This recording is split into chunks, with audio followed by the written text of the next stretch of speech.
Hi everybody, and welcome to our last speakers event of Easter term. We are very, very happy, we're delighted to be inviting, or to be hearing from the very Honourable Artur Mas this afternoon. Artur Mas has served at the pinnacle of Catalonian politics for the last 30 years. He's been in charge of public works, the economy and finance. He was the first minister, and he was also the 129th president of the Generalitat in Catalonia, an institution which is one of the oldest in Europe, founded in 1359, so almost as old as Cambridge itself, not quite. So without further ado, I'd like to invite Artur Mas to come and address the society. Thank you very much.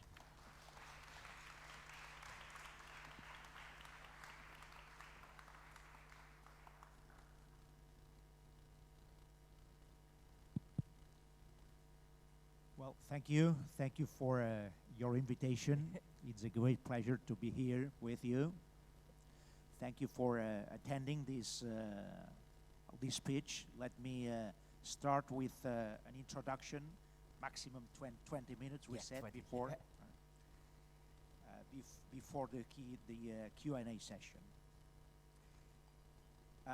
10 days ago, on Friday, 9th of June, President Carles Puigdemont, the democratically elected leader of Catalonia, announced the date of a referendum on independence in our country. On October 1st, the people of Catalonia will have the chance to decide whether they wish to become citizens of a new European state.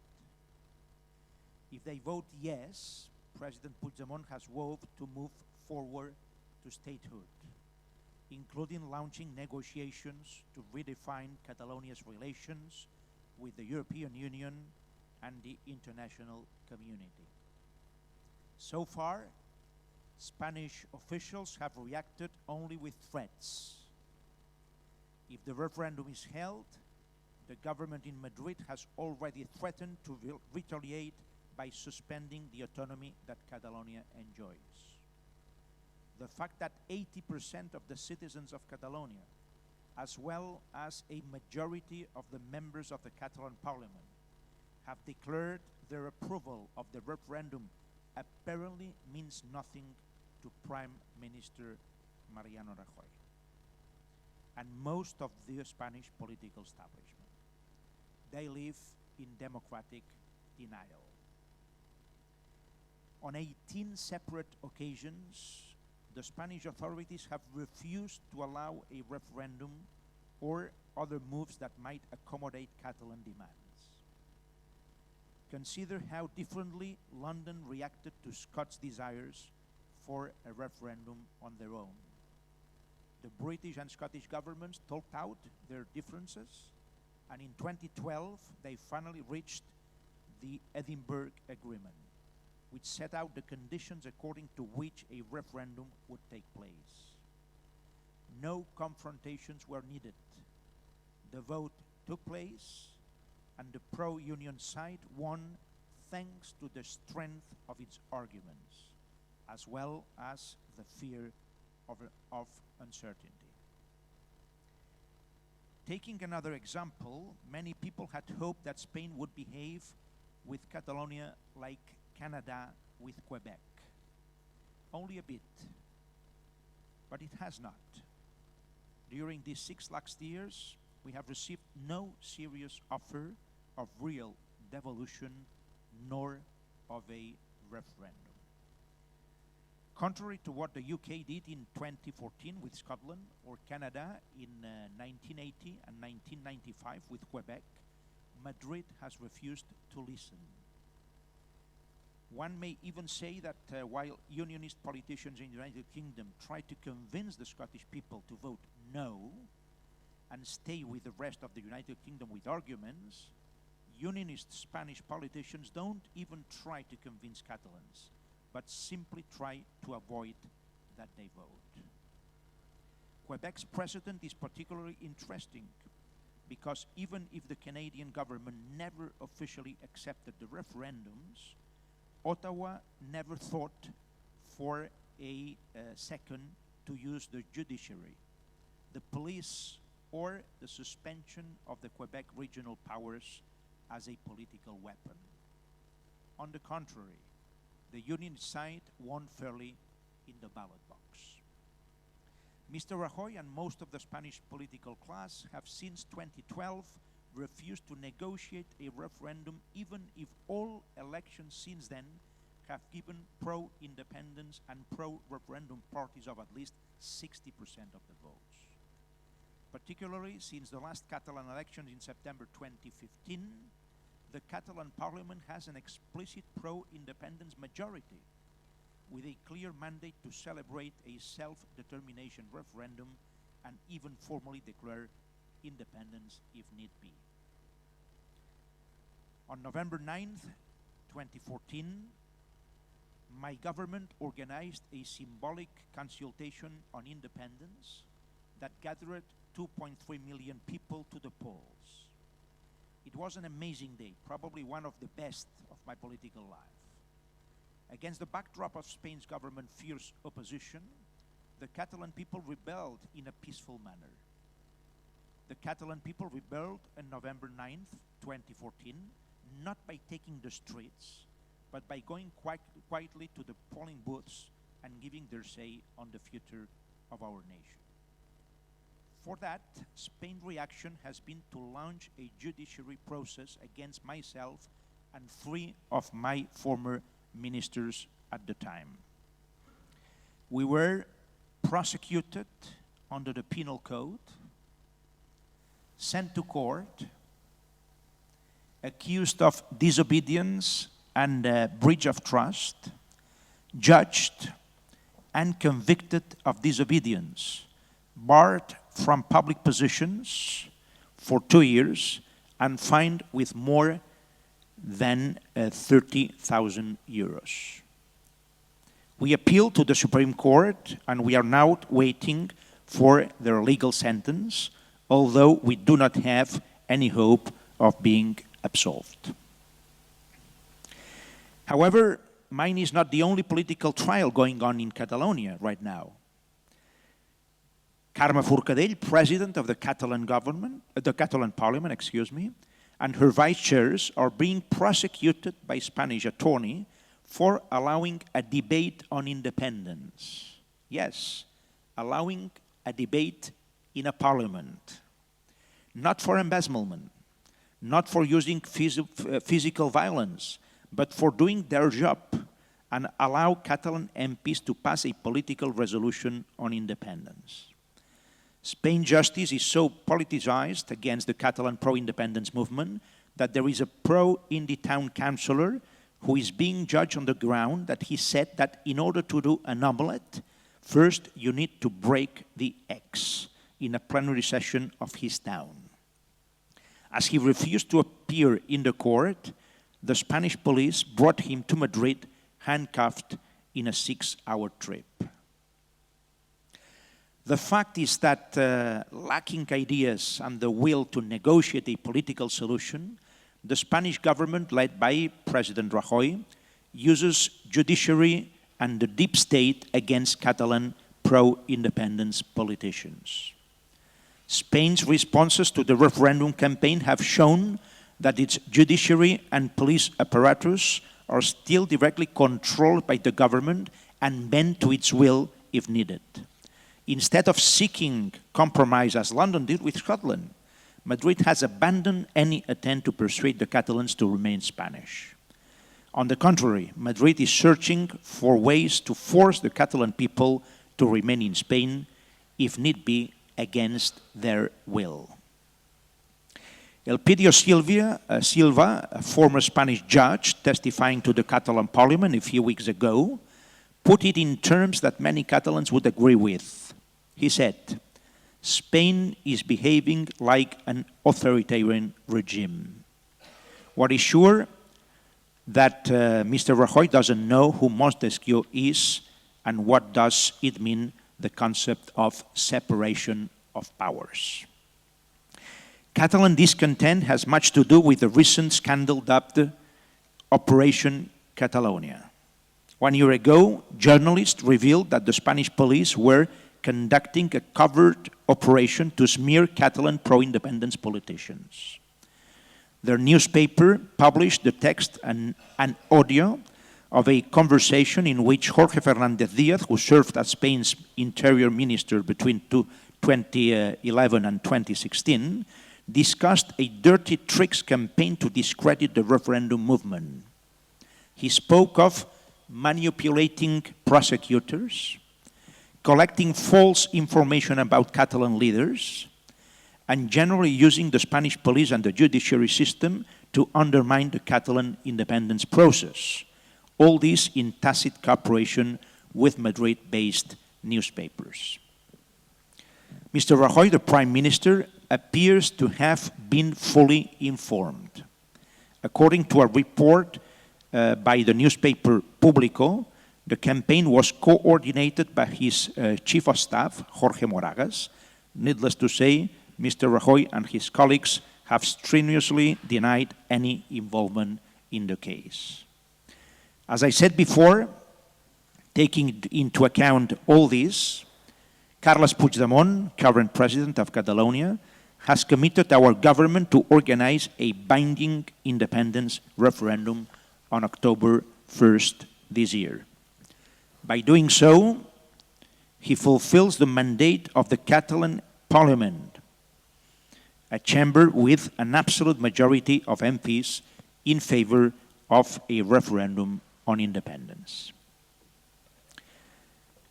In front of all the threats from the Spanish government, it must be clear, our government, the Catalan government, will not backtrack, and in defense of democracy, the referendum will be held.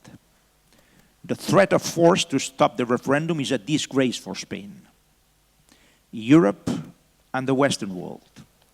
Instead of learning from the UK or Canada for a democratic inspiration, Rajoy denies the right to self-determination of the Catalan people and treats the Catalan nation as a territorial extremity from Spain. This Spanish state of denial, the British people know very well thanks to Gibraltar.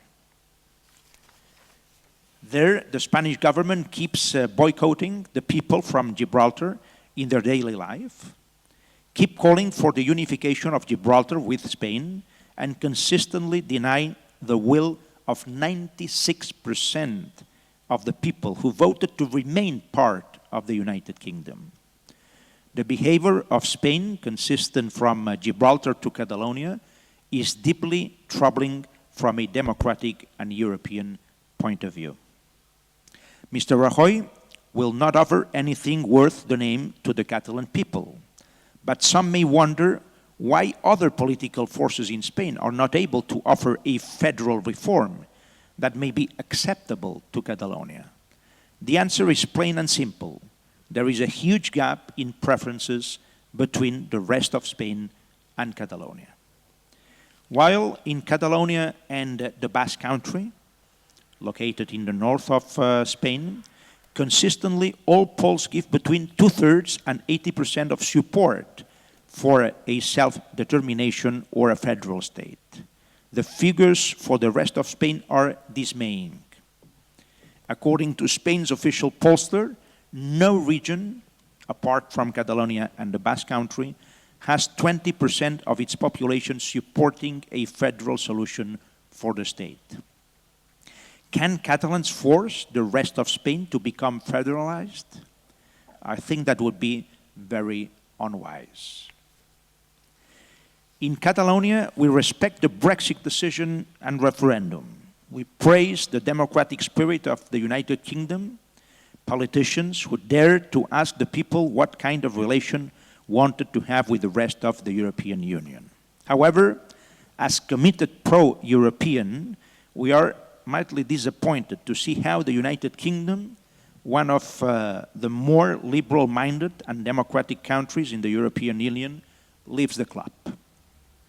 Without you and the populist wave that is raising around Europe, both in the right and left political spectrum, small and free trading nations like Catalonia will be a bit lonely. We hope that we will be able to turn the Brexit into a win-win for all the British and European people. Since the United Kingdom and the Allies won the Second World War, the West has lived in an international regime governed by rules-based institutions that, under the uncontested lead of America, has promoted trade liberalization and democracy around the world and has seen through the fall of communism and the Berlin Wall. Since 1945, global trade has multiplied by 12, and the number of independent states around has gone from around 76 to 195. Old and oppressive empires have disappeared. Decolonization went forward with success, and freedom spread around the globe. Globalization, even if imperfect, open markets, and the American and Western preference for democratic solutions to political conflicts are the reason why it is increasingly rational for small nations like Catalonia to have their own independent state, if they are mistreated in their current status. Small nations don't need anymore to be part of a bigger state in order to access a big market for its exports, because the Anglo-Saxon-led commitment to open markets and free trade has greatly reduced tariffs and barriers to commerce. Small nations, at least in Western countries, don't need to be afraid anymore that physical violence will be used against them in case they try to self-determinate. In the West, the pole is mightier than the gun, and the pen is mightier than the sword. This is why, in the coming weeks and months before the Catalan self-determination referendum, Spain will have to decide if it wants to act like a mature and liberal Western state, or one that continues to hold the sacred unity of the nation higher than the rule of law, separation of powers, and democracy. In any case, it is good to be here in the Cambridge, to be here in the United Kingdom, a place where everyone can understand that in the 21st century, votes are more important than all borders created through wars or royal marriages. Some decades ago, one of the greatest politicians in history, Winston Churchill, said, "A nation without a conscience is a nation without a soul. And a nation without a soul is a nation that cannot live." Catalonia is a modest, very modest if you want, but also a firm example of a nation with conscience and soul. Thank you for your attention. Thank you.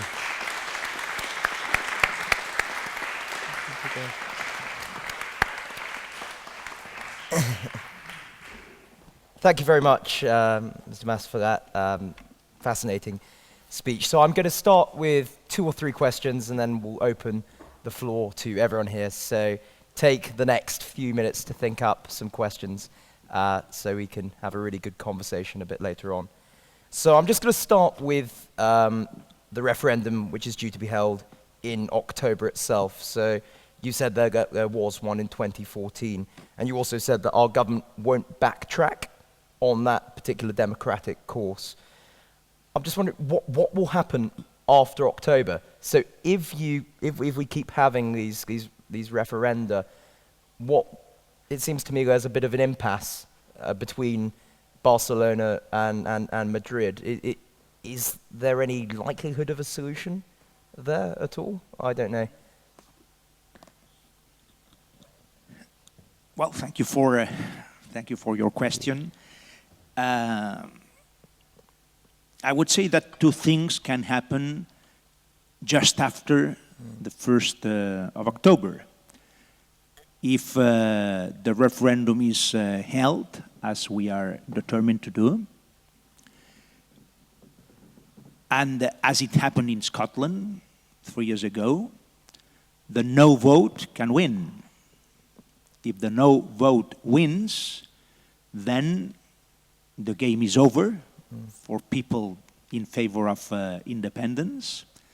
So other people will have to reconstruct, to rebuild the Catalan autonomy. In the last 10 years, let me say that there has been a very strong process of recentralization of powers in Spain. So we have a weak autonomy right now, but if the no vote wins, some people will have the role to rebuild this weak autonomy and try to improve it. If the yes vote wins, this is our aim, this is our goal, this is our hope, then quite probably, quite likely, the Spanish institutions will not recognize the future Catalan state. They will say nothing has happened in Catalonia. They will say that they are not going to modify the Spanish constitution in order to make the separation of Catalonia a possible issue. And in this case, I would say that, a strong confrontation will begin between Barcelona and Madrid, because Catalan people will have the legitimacy that they have won a referendum on independence, and Madrid will deny this possibility. But if we win the referendum, we are firmly determined to create our own state. And our purpose is to create this new state in accordance with Madrid and Brussels. Because we don't want to impose a unilateral constitution of a Catalan state on the other people, on Madrid and on Brussels, without a negotiation. But in order to negotiate, we need somebody at the other side of the table. Because if there is nobody at the other side of the table, what are you going to negotiate? This is the current situation. President Puigdemont, the current Catalan president, told Mr. Rajoy, Spanish Prime Minister, that our will was to negotiate and agree the date of the referendum. It was open. The question or questions to be posed, and the conditions and guarantees of the referendum to be held. So we are willing to talk about everything referring to the referendum. But to talk about this issue, to negotiate and to reach agreements, needs that at the other side of the table there is a government willing to talk, not saying there is nothing to talk about. This is the response I got many times from Mr. Rajoy.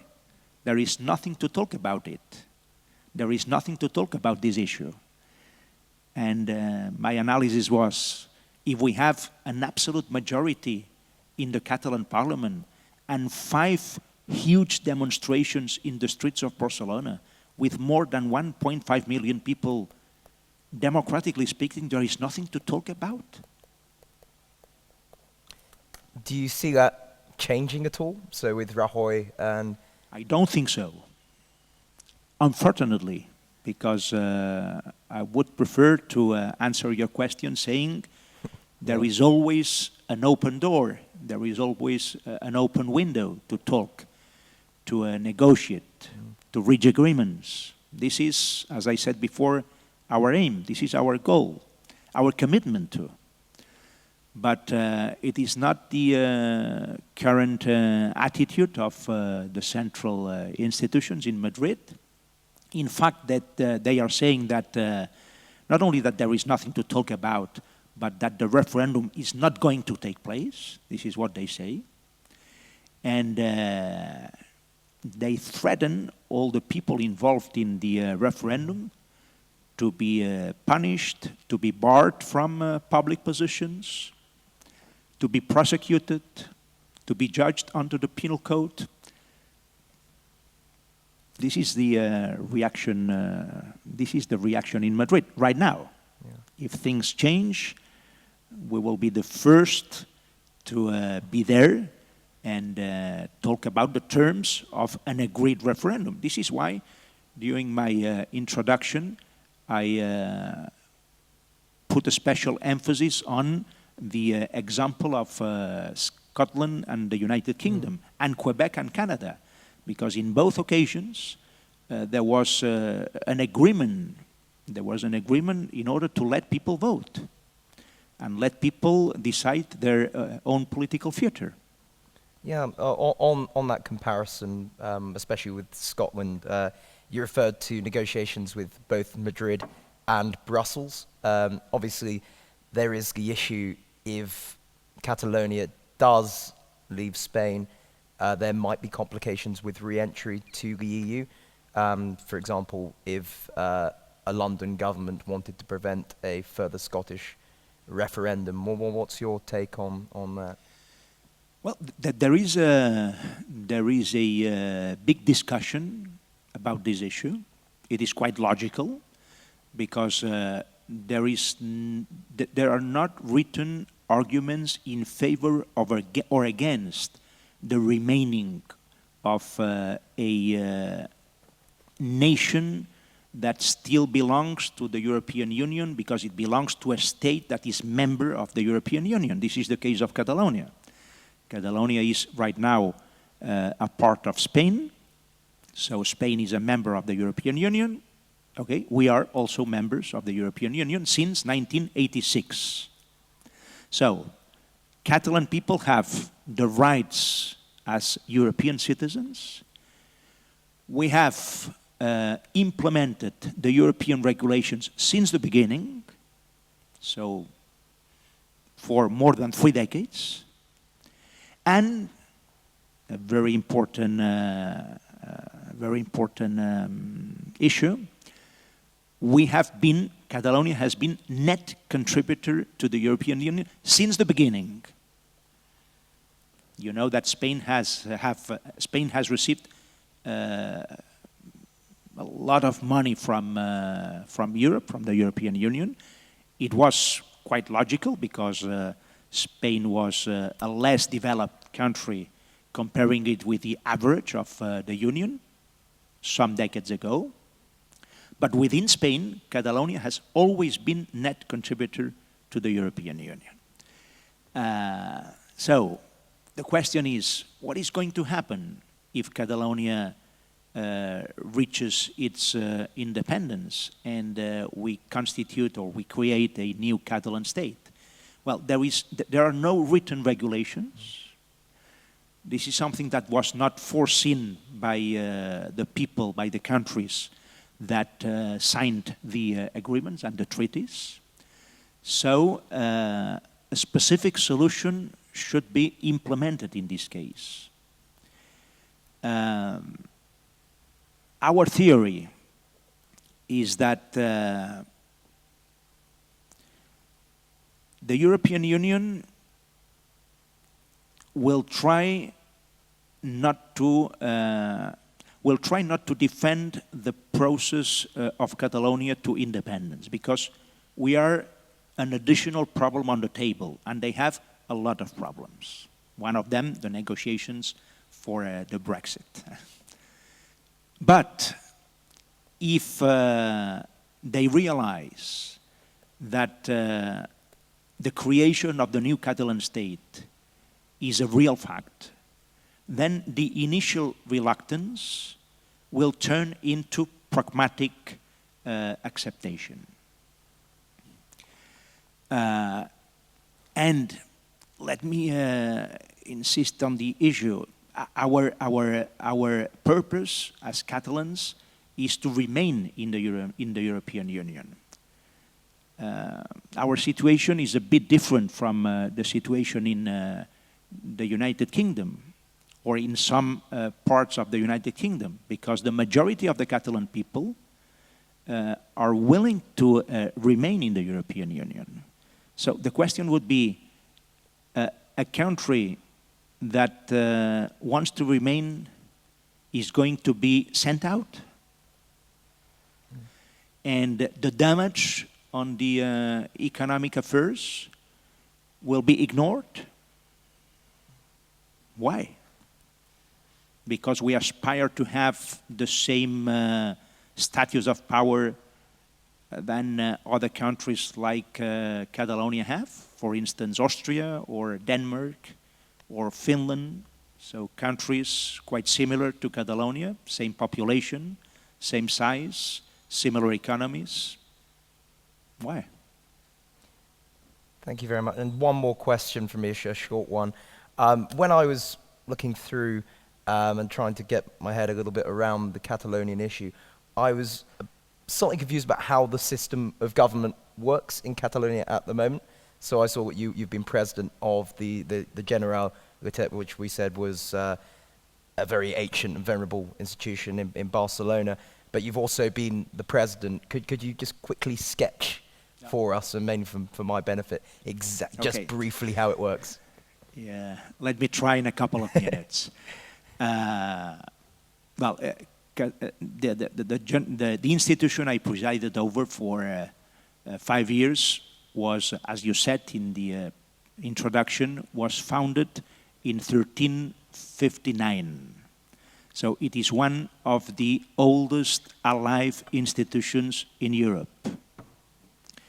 At that time, Catalonia was not only a nation, but also a state with a close relationship with the neighbors, so Castilla and other kingdoms. But it was a state. And we lost our freedom and our own institutions at the beginning of the 18th century as a result of the so-called succession war. And since then, in short period of time, we have recovered a certain level of autonomy. That happened in the 30s, in the last century, before the Spanish Civil War, for 7, 8 years, not more. And we recovered again our autonomy, a partial autonomy, in 1977, so approximately 40 years ago. At that time, we recuperated our own parliament, one of the oldest parliaments in Europe, together with the British one.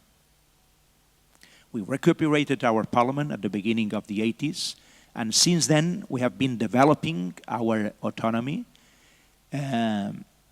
cooperating with the central governments and helping all the central government in Spain.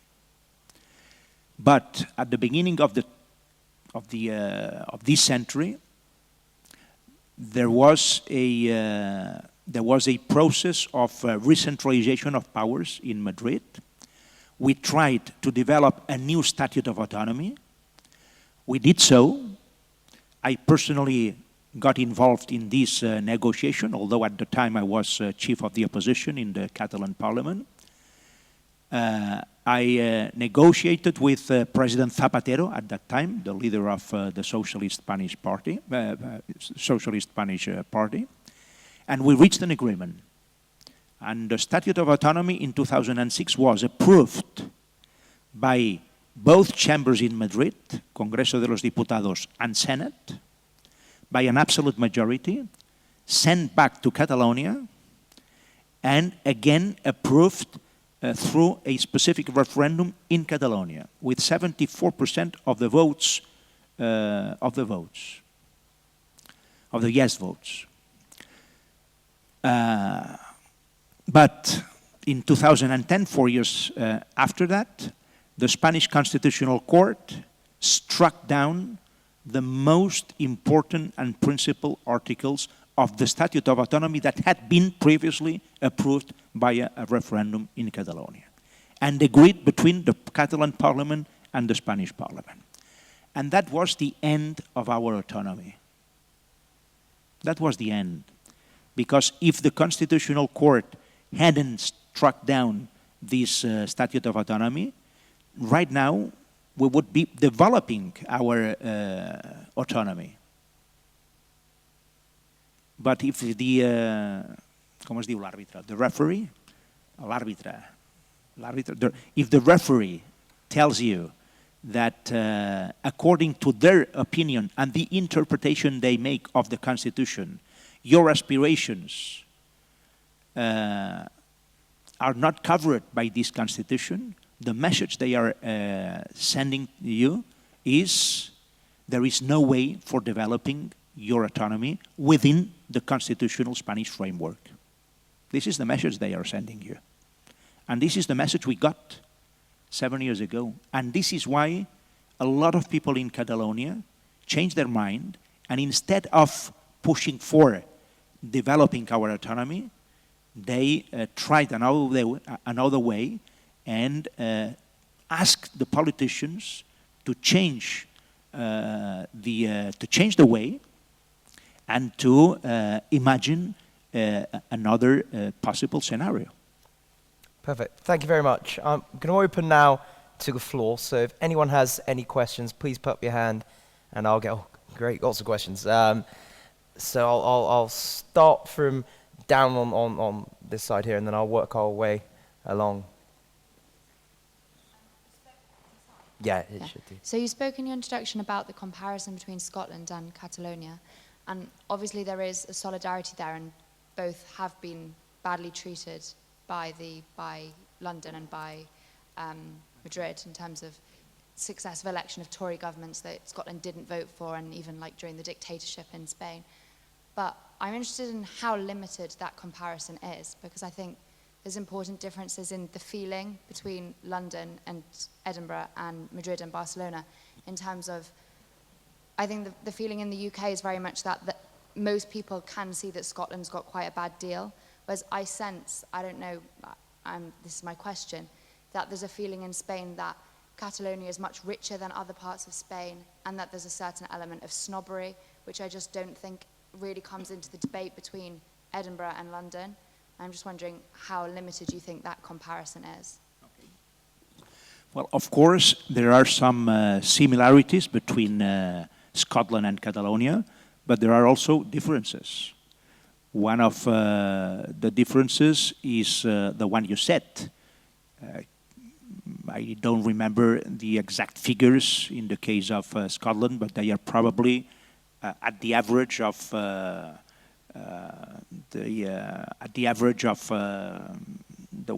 wealth in UK, and Catalonia is above the average.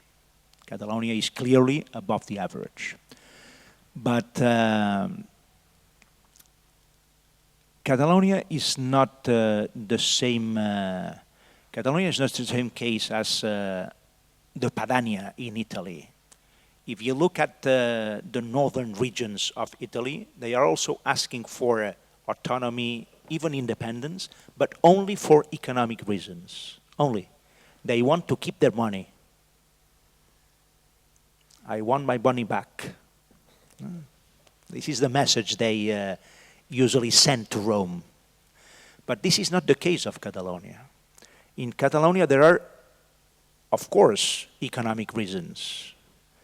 But there are also cultural reasons, reasons of identity, reasons of how Catalonia can act in the European and international scene. How can Catalonia establish and set up specific relations with other foreign countries? How Catalonia can defend its own language? How Catalonia can develop its own capacity to take its own decisions. So it is not only an economic issue, it is also an economic issue, but not only an economic issue. And of course, the reaction in Madrid is clearly different from the reaction in London, but not only for economic reasons again, because they say you don't have the right to decide yourselves on your political future. I was told some years ago by a Spanish politician, member of the former Spanish government, that the red line that Catalonia would not be allowed to cross was the right to decide. So the self-determination right. This is the red line.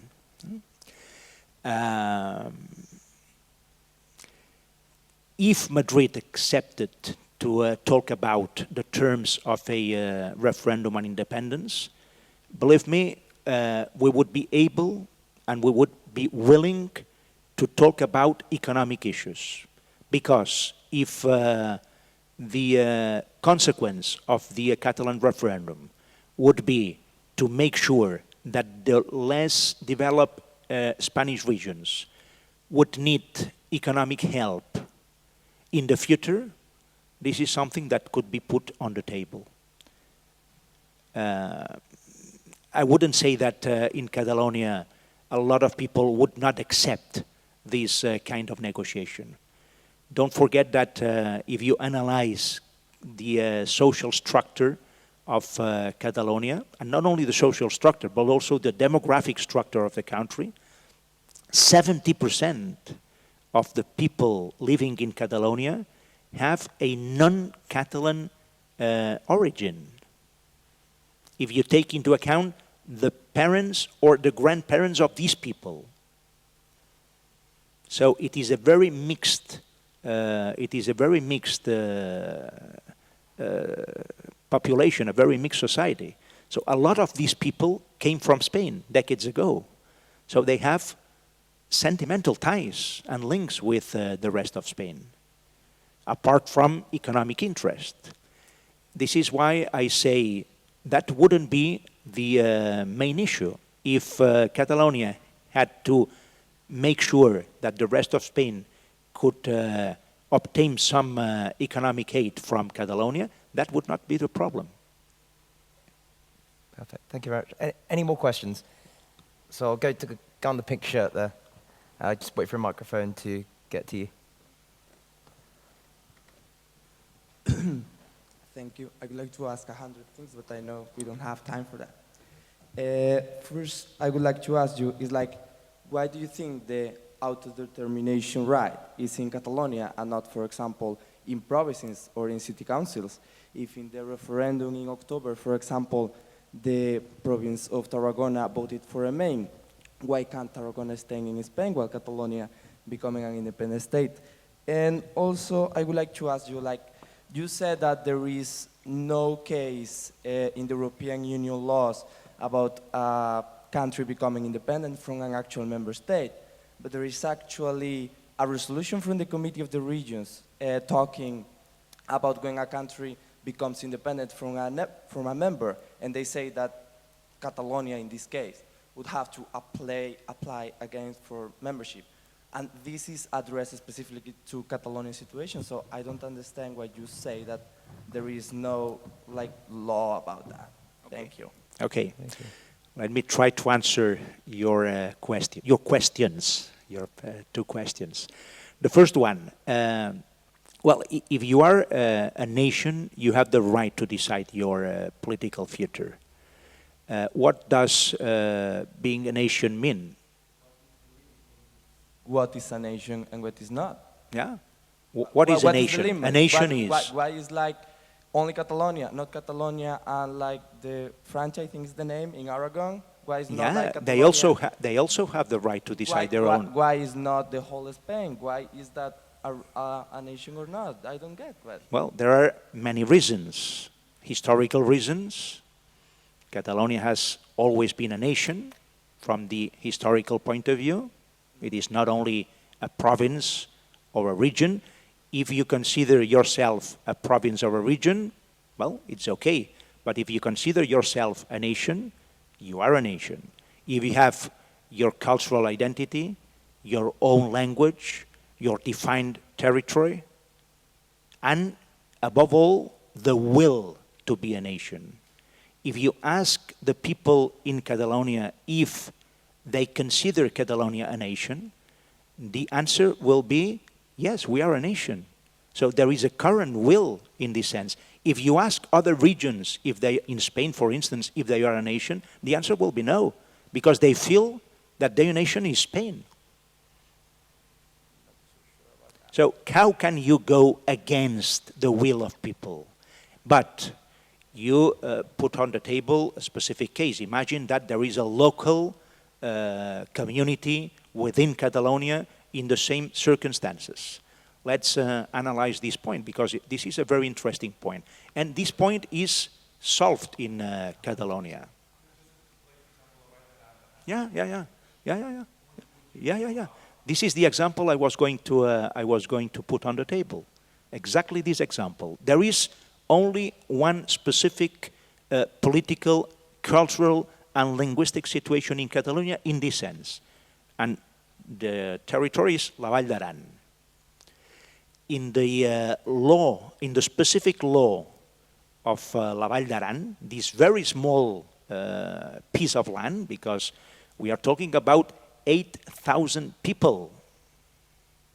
8,000 people. But in the specific law of this territory, the Catalan parliament, 3 or 4 years ago, accepted the right of this land, of this country, to decide their own political future if they want.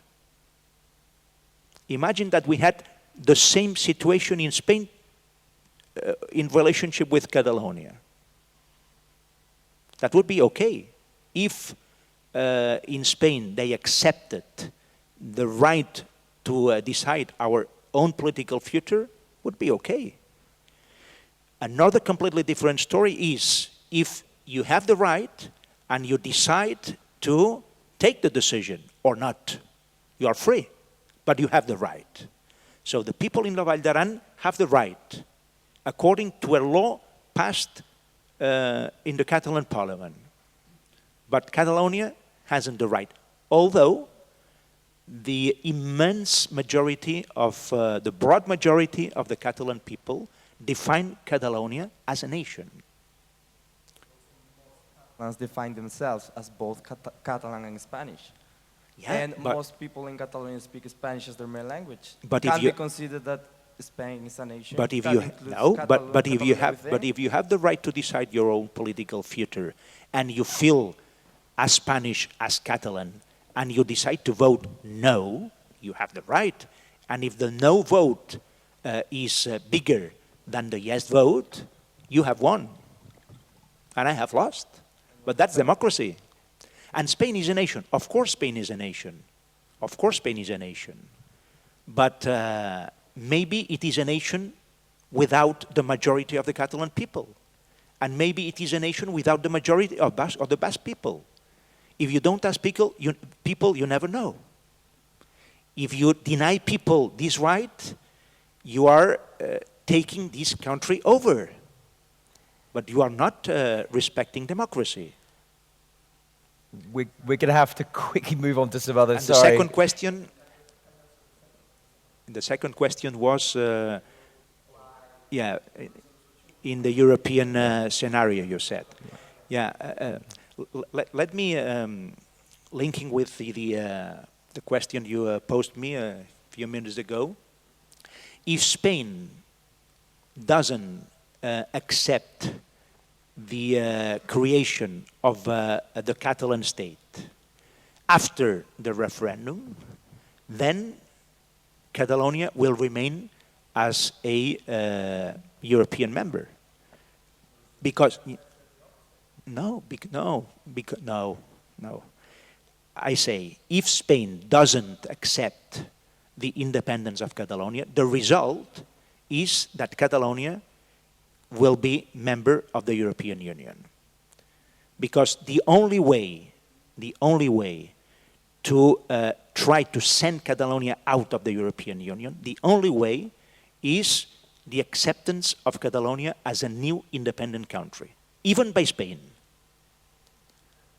And if Spain accepts, in the end, the creation of a new Catalan independent state, then, believe me, no problem. Because if we are out of the European Union, we will have a similar status like other countries that have special agreements with the European Union that make sure that the commercial issues are guaranteed. Perfect. I'm going to quickly pass on to down there. Hi, thanks for the talk. You spoke quite a bit about the 2014, is that the 2014 referendum? Is that 2014, it was a consultation, a non-binding consultation. Okay, because I know it's disputed, but the turnout figures for that were under 50%, weren't they? And you talk about how one of your problems and one of the reasons for Catalan independence, or I guess one of the reasons why you're escalating your demands, because the Spanish government don't seem to recognize the legitimacy of Catalan concerns and Catalan autonomy and independence and that kind of thing. But if under 50% of the electorate actually bother to turn out and vote for it, doesn't that suggest that actually people in Catalonia don't accept the legitimacy of the debate as well? Yes, if it was so, but we don't know, because what we did in 2014 was a non-binding consultation or a non-binding participatory process. We call it this way, a participatory process. And as president of the Catalan government, I said at that time, this is a non-binding consultation, so it won't have legal effects. Do you mind if I step in here? I won't go on for ages, but I just want to say, it seems to me like that's having your cake and eating it, because it means you can say, oh, we won the referendum, but it's not binding, so we don't have to talk about the turnout. No. But that was the case in 2014, but it has changed. There has been an evolution from the political point of view. So the current situation right now is 80% of the people want a specific referendum on the political future of Catalonia. 80%. A lot of people defending the referendum are going to vote no. But they are defending the democratic right of Catalonia as a nation to take a decision on its political future. And our challenge is to verify how many people are going to vote on the 1st October this year. If the participation in the binding referendum is below 50%, then it will be a failure for us. Because this time it's not only a non-binding consultation. This time the referendum has been announced as a binding referendum and the final step to know how broad the majority in favor of independence is. So if the participation again is below 50%, it will be a failure. And if it is above 50%, it will be a success. Thanks. Perfect. I'm going to take Jorge there. That's okay.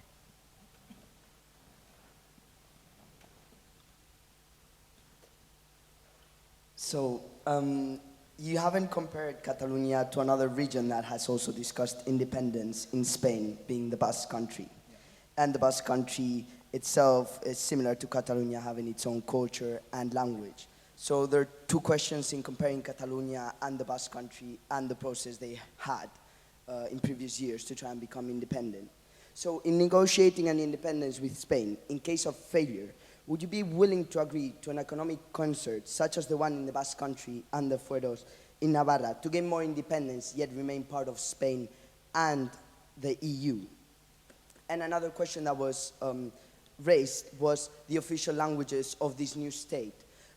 Being in the Basque Country, Basque is an official language, yet the majority cannot actually speak it. So in this new state, would Catalan be the only official language, or would Spanish and Catalan be both the official language of the new state? Okay.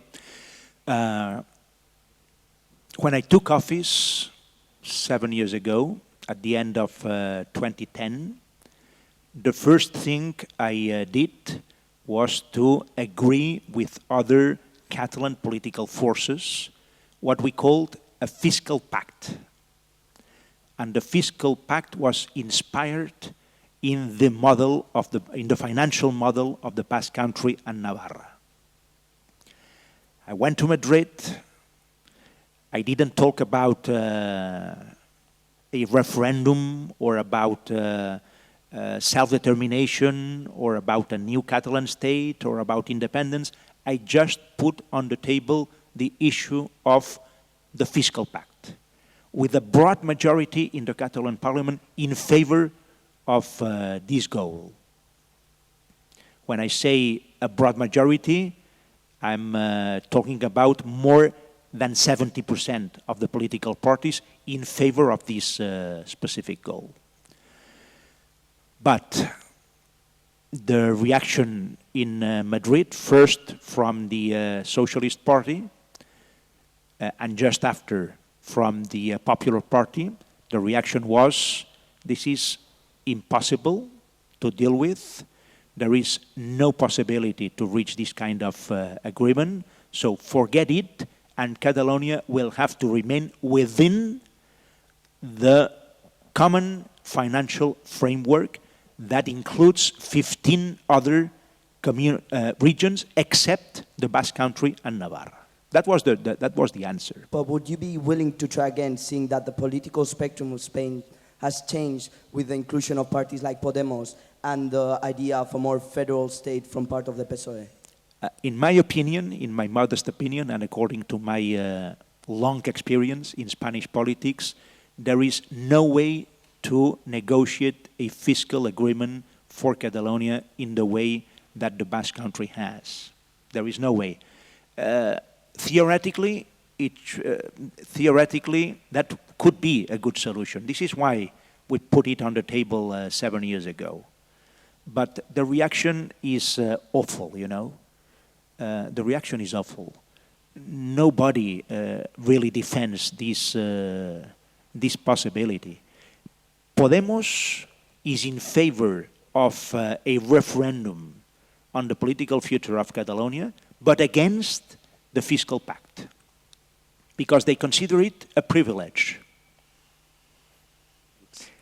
And, well, this is one of our problems, because if 7 years ago, or even sooner, there would have been a reaction of a central government in Madrid telling us, okay, let's talk about this specific issue, that wouldn't be the final solution for the Catalan political aspirations, but it would be a correct framework to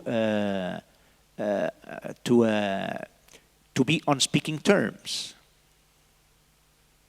But this is not the case, unfortunately. So when all the doors are closed, you have to set up a new project. You have to imagine a new future. And this is what we did in Catalonia 5 years ago. And the second question was? Whether in this new state, Catalan would be the only official language. Yeah, okay. Well, we probably won't talk about official languages, because in several countries, the concept of official language doesn't exist. You have to talk about the recognition of the linguistic rights of people. And if you analyze again the social and demographic and cultural and linguistic structure of Catalonia, you will reach the conclusion that an inclusive future Catalan state will have to recognize the individual linguistic rights of everybody. So basically of the Catalan speaking people and the Spanish speaking people. Thanks. This is my position. Of course, there are other positions in Catalonia, but I would say that the position of the majority of the people and the political forces is for the recognition of all the individual linguistic rights. Right, quickly. Back, just there, yeah, perfect. Hola, Artur. I'm Catalan myself, and just thanks for coming here and explaining the diversity, like social diversity of Catalonia. But I'd be hesitant to paint all of Catalans with the same political paintbrush. We are diverse too. And in the 2015 elections, which you yourself portrayed as like a plebiscite on independence, when we did count the votes, only 48% of Catalans did vote for pro-independence parties. So it's hard to defend that you do have a mandate for independence. You definitely have a mandate for a referendum. But this fast-track approach, unilateral approach to a non-agreed referendum does not seem to have support by the overwhelming majority of Catalans. And to me, and to a lot of Catalans, it just appears like a desperate attempt to get rid of the corruption allegations that are splashing your party, all of your close political allies. What are your thoughts about that? Well, I don't see the relationship between one situation and the other, in my opinion. If I remember correctly, there have been 5, 6 huge demonstrations of people in the country that... Demonstration, that doesn't mean I'm pro-independence. Yeah. It's a party to celebrate Catalonia as a nation, not per se independence. Well, and it'd be false to assume that everyone there is pro-independence. okay, but... From personal experience. Okay, but the demonstrations were there, and I don't know if all the people were in favor of independence, and you don't either. Yeah, no. We don't know. But there were lots of people there for at least 5 consecutive years. Have you seen other demonstrations like these ones in other parts of Europe? So this is a message for the politicians. That was not something that I figure out in my office. It was an aspiration of a lot of people. Imagine that the aspiration is not for the independence of Catalonia or against, but for a referendum. A referendum on what issue? On independence. On independence, okay. So this is what we are trying to do. We are not trying to impose independence on the people of Catalonia. It appears to be unilateral, just like in 2014, you already tried to do the independence No. referendum, and it didn't work out. No, why are we trying again, third time in a row? This is why the current Catalan government is trying to hold a real referendum, because what we know right now is, in 2015, I called snap elections in order to know how broad the majority in favor of independence was.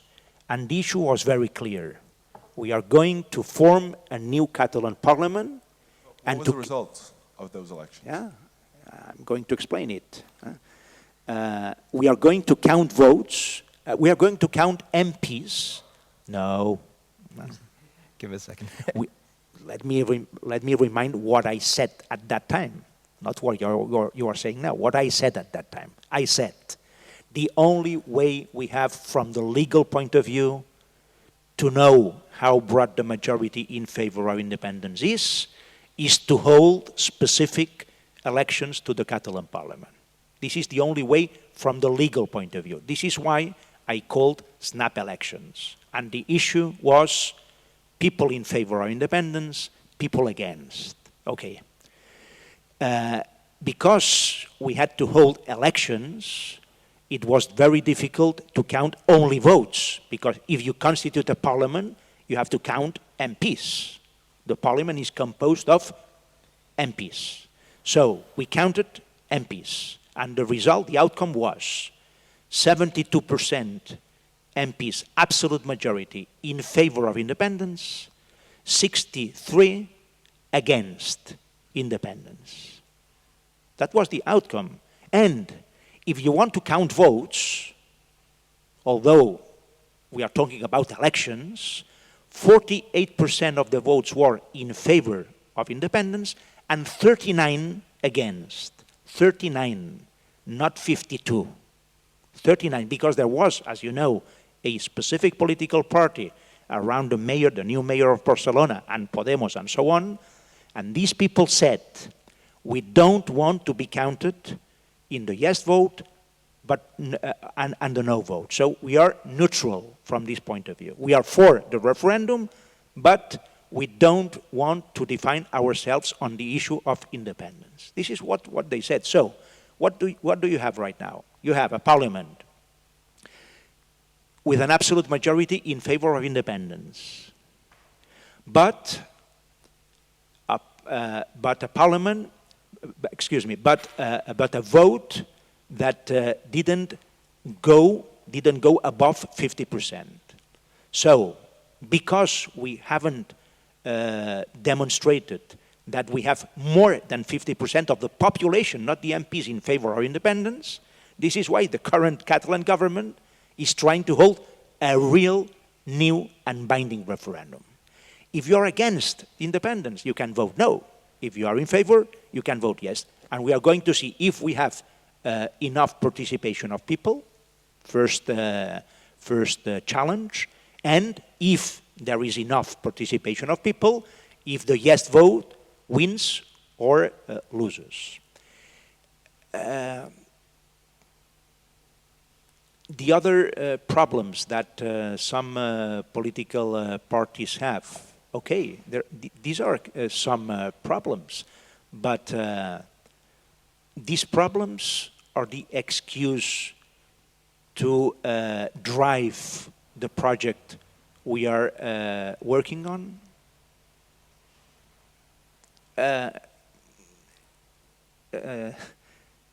Just analyze, please, the personal consequences on some of us.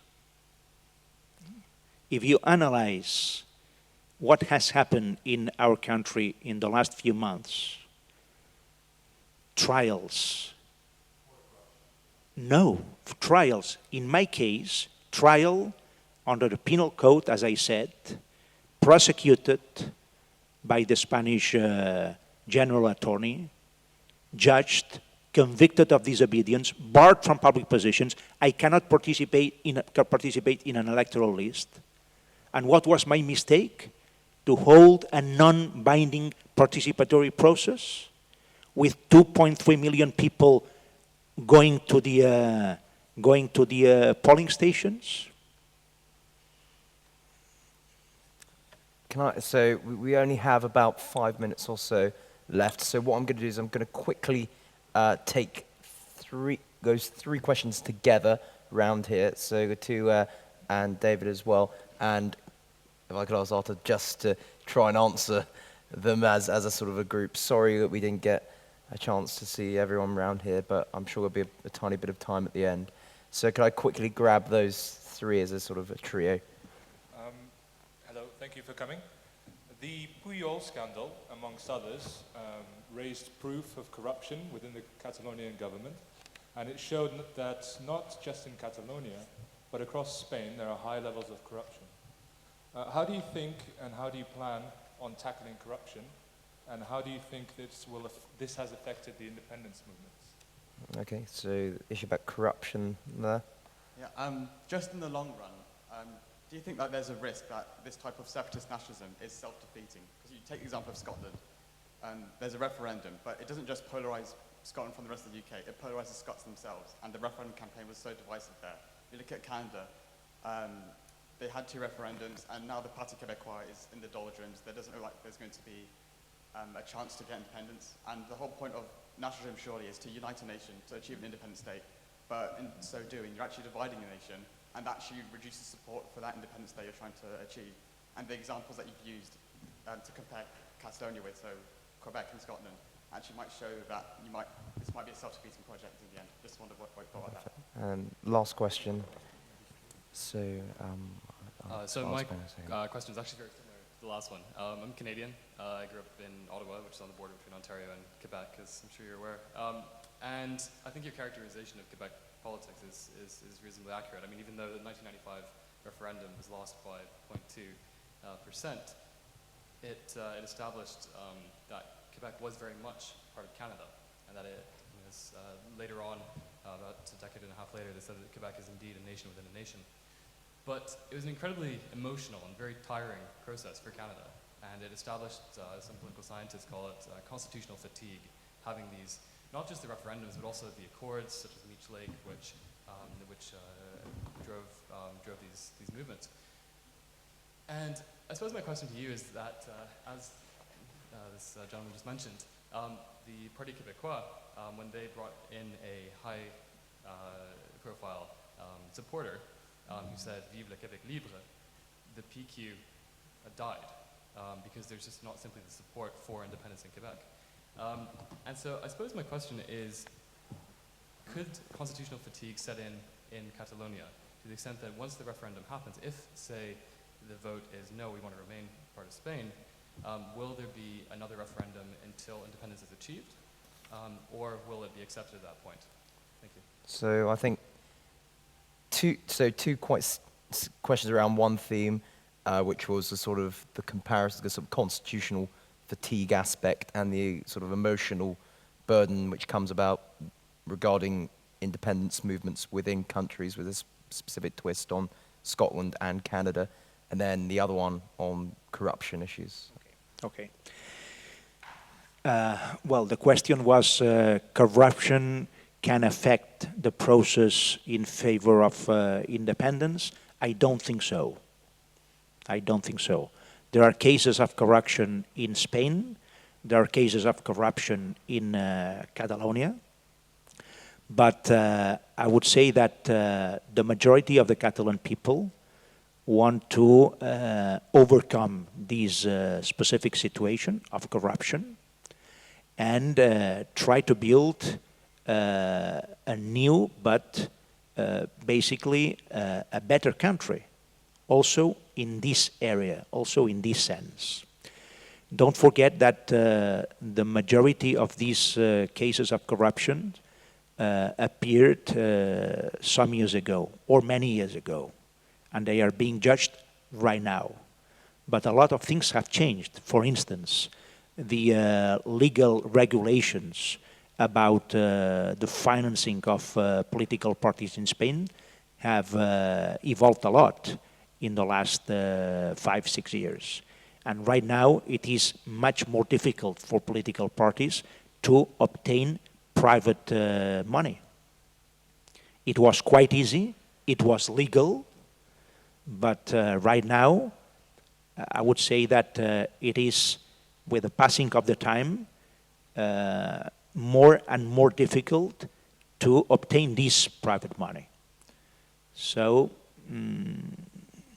I don't think that there is a specific relation between corruption and the desire of the majority of the Catalan people to vote for or against independence. This is my view. And when we compare Quebec and Scotland with our case, our particular case in Catalonia, in fact, the comparison is on the issue of the right to decide our political future more than on the independence issue itself. For us, for the majority of the Catalan people,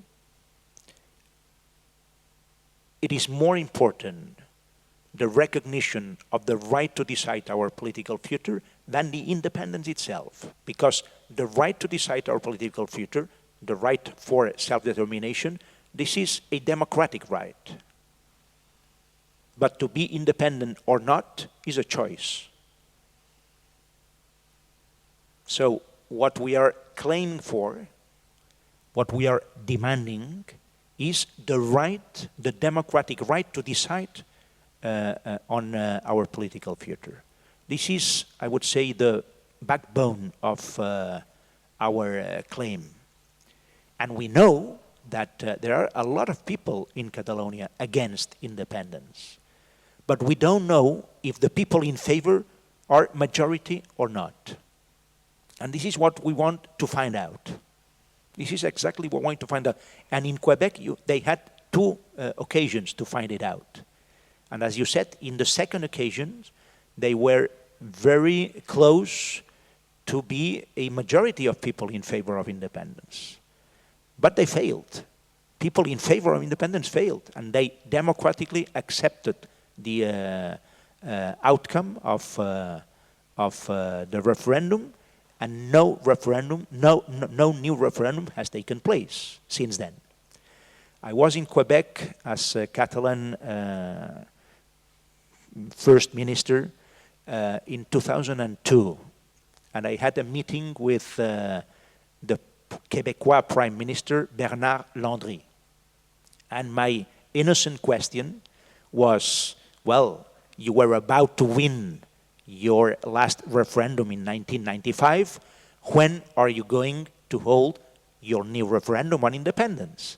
And the answer of the premier in Quebec was, we are not going to hold a new referendum unless we have the certainty that we are going to win it. Because if we have a third referendum and we lose again, then the frustration will be enormous. Because something like that happened years ago in Quebec, he told me. So this is their experience, and we learned about it. And if we lose the referendum and there are more people in Catalonia against independence, as I said before, other people will have to rebuild the autonomy. And I don't know what will happen in a generation. Nobody knows. But people who want to win have to win. Because if we don't win, we know that the alternative is, the real alternative is to rebuild the autonomy, not organizing a new referendum. Thank you very much. I think that's all we have time for today. I would like to, personally on behalf of everyone here, thank Artur for both the speech and the answers to the questions. I thought, and also I'd like to thank you for all your questions. I thought they were really great. I certainly have learned a lot more about Catalonia than I did earlier this morning. So, and that came as much from Artur, but also from your questions, so that was fantastic. So can we all give, as we head off, give Artur a massive round of applause to thank him for coming from Barcelona today, and thank you all for coming. Also, one more note, elections today, make sure you vote, democratic process. There's one going on in October, but there's also one going on here today, and polls close at 6 o'clock. So you can get on the website and you've got an email for you there. So, but without further ado, can we clap Artur out? Thank you very much. Cheers. Thank you for that. Thank you.